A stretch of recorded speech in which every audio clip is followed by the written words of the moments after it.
I'm in a pit full of alligators. You're not gonna volunteer? Let's be a little excited, guys. So my name is Kevin, and I'll be doing your alligator show for you today. Now, I do actually work with every single alligator that you're seeing here, and each of our alligators normally does about 1 or 2 shows a day. They're going to all take turns, don't get stressed, or anything like that.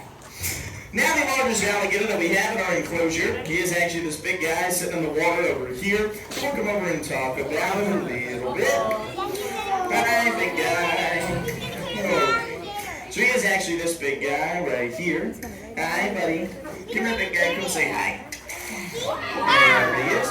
So the tip of his nose is right there, and the tip of his tail comes way back over here. So if I pull up his tail, you'll see that his tail alone is about as big as I am. Alright, so this is a very large animal. Now, he is over 10 feet long, weighs over 300 pounds, and he is jacked out of his mind, so I like to call him Arnold Schwarzenegger. Yeah. Now, he is a very impressive animal, but unfortunately I'm not using him for your show based on the simple fact of I can't really move him. He's kind of big, but he is a very impressive animal. Now, being that he is the largest alligator in here, he's also the dominant male in the enclosure until I walk through that door. There's a lot of bad jokes here. You gotta work with me, guys. Jokes are going downhill. Now, being that he is so large, a lot of people often ask, how old is he, or how old are any of the alligators in here? And there's actually no way to tell the age of an alligator just by simply looking. There's no external characteristics, no measurement you can take, nothing like that, can't tell by looking. That's how we just simply cut them in half and count the rings. Roll the jokes, guys. But in all seriousness, though, there really is no way to tell their age, so their size depends upon their diet and environmental factors, not on how old they are. So let's say the 2 baby alligators. If you feed one of those baby gators a ton of food more than the other one, it can literally grow to be twice the size of its sibling in the same amount of time. If you did that same experiment with 2 human kids, you're not going to get a kid who's 6'7" in 3rd grade. But the alligator will actually grow larger, so when you take a look at one of these guys, they could be 25, they could be 75, you'd have no way of knowing just by looking, and some records in captivity claim to have alligators over 100 years old. So very long-lived animals. Now in here, we mostly feed our alligators raw chicken and other kinds of meat, but in the wild, these are opportunistic hunters. They like to eat things like raccoons, turtles, fish, birds, and of course their favorite, tourists. Yeah. They, of course, don't usually attack people. In fact, attacks on humans are extremely rare. Alright, I know everyone thinks they're out to get you, but let's do the math here. We have over 2 million alligators in the state of Florida. If they really wanted to eat people, you'd have people dying every single day. Instead, we have more people killed annually by vending machines than by alligators. Think about that for a minute there. That means every single year more people get angry, they can't get a candy bar, they shake the machine, it falls and crushes them. More often than people get attacked by one of those things. Really says a lot about both of our species right there. Now for your show, we are going to go ahead and grab one of these guys up and out of here. Anyone else want to come in? The water's nice. We can go in there? Go, guys. Who wants to go in there? Get out the water, you see the yellow color, and you don't think it's alligator pee, don't you? I get it all day long. You like milk, it's yellow, it's gator pee. It's not gator pee. Yeah, it's Gatorade. Yeah.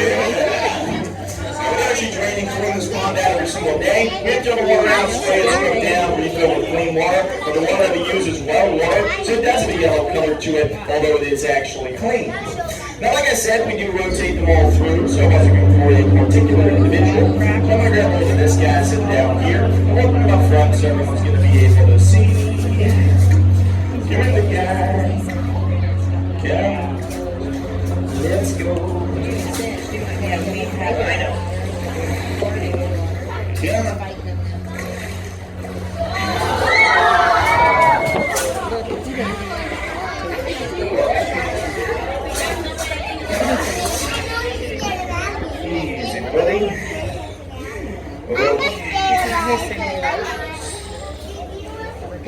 Thanks, guys. Yeah. You guys having fun yet? Yeah. I see a lot of phones like Amy's gonna die. Yeah. So let's go ahead and open up these jaws.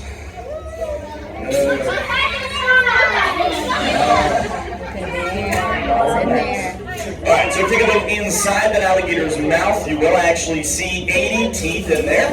Now there are 40 teeth on the top and 40 teeth on the bottom. And they can actually break their teeth off, they grow them back, and they cycle through several thousand teeth in their lifetime. Now that does come in handy because of how hard that gator can bite down. A large alligator can close its jaws with an entire ton of force within that mouth, 2,000 pounds per square inch power. Y'all do not seem impressed with that number. Think about that. 2,000 pounds is enough power to easily snap any bone in your weak, fragile human bodies and literally flatten your skull. If you're not impressed by this, it is because you're on the wrong side of the glass. Now, even though they can bite down so hard, you can actually hold their jaws shut with just your bare hands, as you can see me doing here. All that power is for closing, very little for actually opening. So remember, if you're ever about to be attacked by an alligator, don't run away, just turn around, grab the jaws, and you'll do great. Definitely kidding. Run for your life there, guys. Well, we have these alligators in here for a reason, though. We are actually an alligator rescue, and these are all considered to be nuisance alligators. Now, a nuisance alligator is one that showed up in somebody's backyard, got in their swimming pool. He ate Fluffy, something like that. Now, once an alligator does eat somebody's dog, the state is going to send a trapper to capture and kill the alligator, unless the dog he ate was a Pomeranian, and they just let him go to continue the good work. Yeah. Unfortunately, though, the state of Florida does kill several thousand of our nuisance alligators every year, and that is really sad because it's not the alligator's fault. It's usually a nuisance person who caused the problem, and by that I mean people who feed them. So once you feed him, three things happen. 1, he learns to associate you with the food.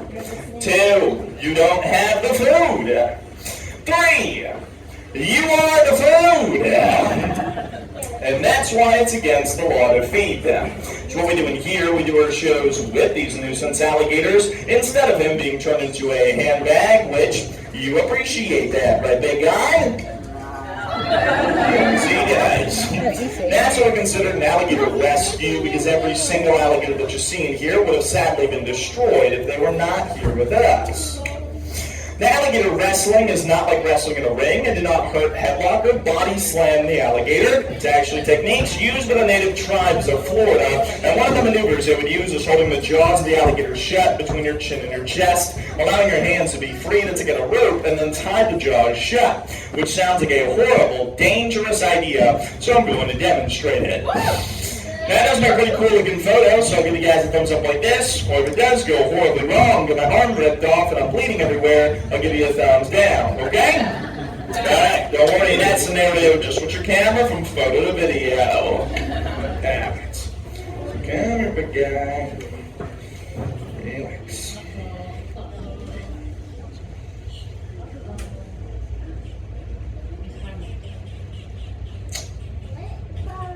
Sometimes people clap.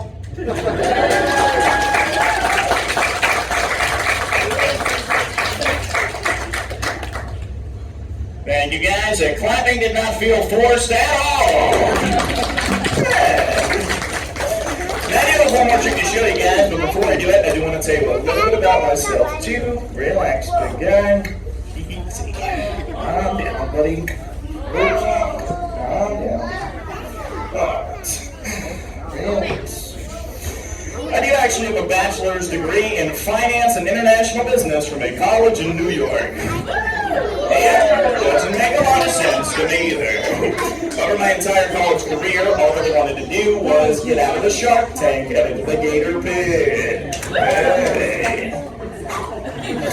Now, phrase that I choose to live by is live your dreams and follow your passion. my entire life I've been passionate about reptiles and especially alligators, and it has been a dream of mine to be an alligator wrestler ever since I was a little kid. So I feel extremely fortunate to have been given this opportunity, and I encourage everybody out there to pursue your wildest dreams, because you never know, they might just come true. That being said, the only way that I'm able to continue to do this job full-time is through the generous donations of the people in my audience. That is literally our healthcare plan. So at the end of the show, you like the show, you learn about alligators and like the fact that we're a rescue that saves these guys. I do greatly appreciate anything that goes into my little tip jar down there. That is the only way that I get paid here, and it's also what enables our alligator rescue to function and what allows us to continue to go out and rescue more of these beautiful and magnificent animals.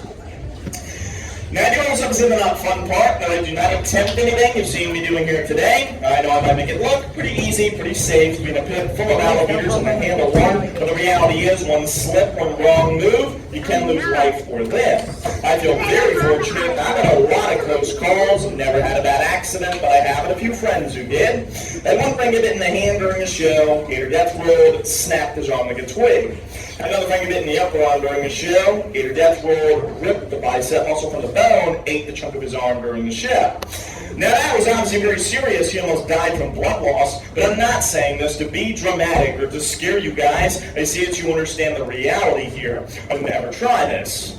But that being said, take a look around me, alright? These are not aggressive animals. They're not going to come chasing after you. They're not going to hunt you down. If I got them, they're pretty cute. They pretty much just sleep all day. They're the... What could possibly go wrong? The last one I have you guys is called the face off. It's called the face off because if I mess it up, my face comes off. You need a dark sense of humor, guys. So what I'm going to do, I'm going to open up the jaws of the alligator. I'm going to set my chin on the ends of the open jaw, balancing the jaws open just my chin, and if anything touches inside the mouth, boom, jaws slam shut. If it leaves a reflex and nothing stops the jaws from closing. So you need to be very careful here. Alright. Now, one last piece of anatomy I want to point out quick. You guys see this fat roll? Look at it.